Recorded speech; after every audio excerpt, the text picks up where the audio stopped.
सिद्दीक जान, आपने भी प्रोग्राम में बात की शुरू में कि 8 से 10 दिन में कुछ फैसले हो सकते हैं, तो ये क्या चल क्या रहा है? क्यों हुकूमत या उनके सपोर्टर्स ये खदशे का इजहार कर रहे हैं कि पता नहीं सुप्रीम कोर्ट कुछ कर देगी, जबकि 14 मई का फैसला आ गया, उस पर अमल दरामद हुआ नहीं। सुप्रीम कोर्ट क्या, Islamabad high court, Lahore high court, Peshawar, कोई भी फैसला कर देती है अदालत, तो हुकूमत की मर्जी होती है, जिस फैसले को मानना चाहे मानती है, जिसको नहीं मानना चाहती नहीं मानती, उनको तो कोई मसला नहीं होता। फिर ये खौफ खतरा क्यों? देखिए, असल में मसला ये है कि 5 अहम इस वक्त मामला सुप्रीम कोर्ट के सामने हैं, और उनमें से कुछ भी होगा तो उसका बरह रास्त असर जो है वो मौजूदा हुकूमत पर होगा। पहले नंबर पे अदालती इस्लाहात के हवाले से जो इन्होंने कानून साजी की वो मामला सुप्रीम कोर्ट के सामने है, और लगता यही है कि अगले 10 से 15 दिनों में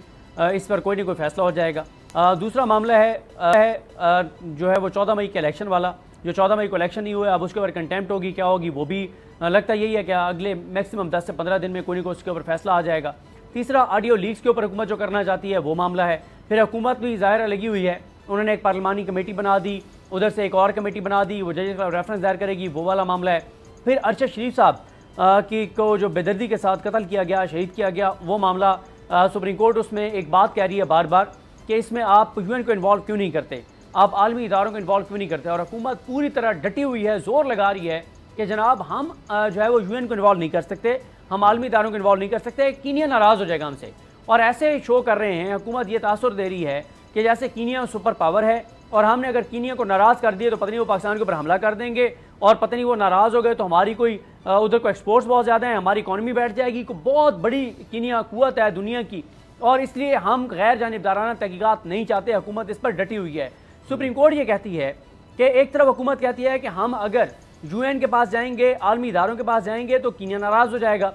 तो दूसरी तरफ ये भी कहते हैं कि कीनिया हमसे तामुन नहीं कर रहा। सुप्रीम कोर्ट कह रही है कि भाई अगर कीनिया तामुन नहीं कर रहा तो आप यूएन को इन्वॉल्व करें, आप आलमी इदारों को इन्वॉल्व करें, आप इंटरनेशनल जो इदारे हैं सहाफ़ियों के उनको इन्वॉल्व करें। हुकूमत वो भी नहीं करना चाहती। और फिर नैब तरमीम का मामला, नैब तरमीम का मामला वो भी अगले 1 माह के अंदर अंदर किसी वक्त भी फैसला आ सकता है, और उसमें ज़्यादा चांसेस यही हैं कि बहुत सी ऐसी तरमीम उड़ जाएंगी, बहुत सी ऐसी तरमीम उड़ जाएंगी जिन तरमीम की वजह से बहुत से जिन्होंने चोरी की है, जिनके बारे में क्लियर केसेस थे कि उन्होंने मनी लॉन्ड्रिंग की है, चोरी की है, कौमी ख़जाने को नुकसान पहुंचाया है, पाकिस्तान को कमज़ोर किया है, मनी लॉन्ड्रिंग किया है, यहाँ से पैसा लूट के पाकिस्तान से बाहर भेजा है, वो सारे माशाल्लाह आज बड़े बड़े ओहदों पर बैठे हुए हैं। फिर एक और मामला सुप्रीम कोर्ट के सामने है, जो इदारों में मुदाखलत करके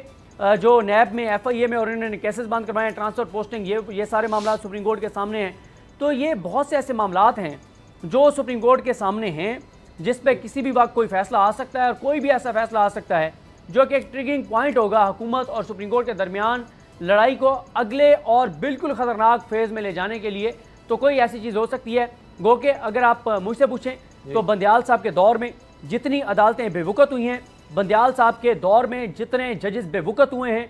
टके टोकरी कर दिया गया अदालतों को, कोई औकात नहीं रह गई अदालतों की, बड़ी बुरी सूरत हाल है अदालतों की। जजेस रो रहे हैं, जजेस रो रहे हैं, कौम को कह रहे हैं हमारे लिए दुआ करें, इज्तिमाई दुआओं की अपील कर रहे हैं, और ये हालत हो गई है जजेस की। बंदयाल साहब के दौर में जो जज फैसला करता है उसके ऊपर या रेफरेंस आ जाता है, या ट्वीट्स आ जाती हैं, या प्रेस कॉन्फ्रेंस आ जाती है, या धमकी आ जाती है, उसकी फैमिली की ऑडियो आ जाती है, उसके ऊपर अटैक शुरू हो जाते हैं। तो ये है बंदयाल साहब के ये दौर जिसमें बदतरीन हालत हो गई है अदालतों की, जजेस की। और दिलचस्प बात यह है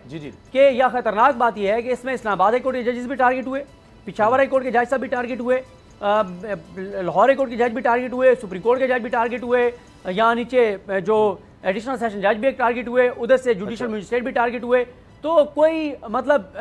बिला तफरीक टारगेट हुए हैं जजेस। लेकिन क्रेडिट गोज टू बंदयाल साहब, उन्होंने कहा कि खुल के करो जो मेरे जजेस के खिलाफ करना है, मेरी अदलिया के खिलाफ करना है, और बिल्कुल बेवकूफ़ कर दिया उन्होंने पाकिस्तान की अदालतों को। सही।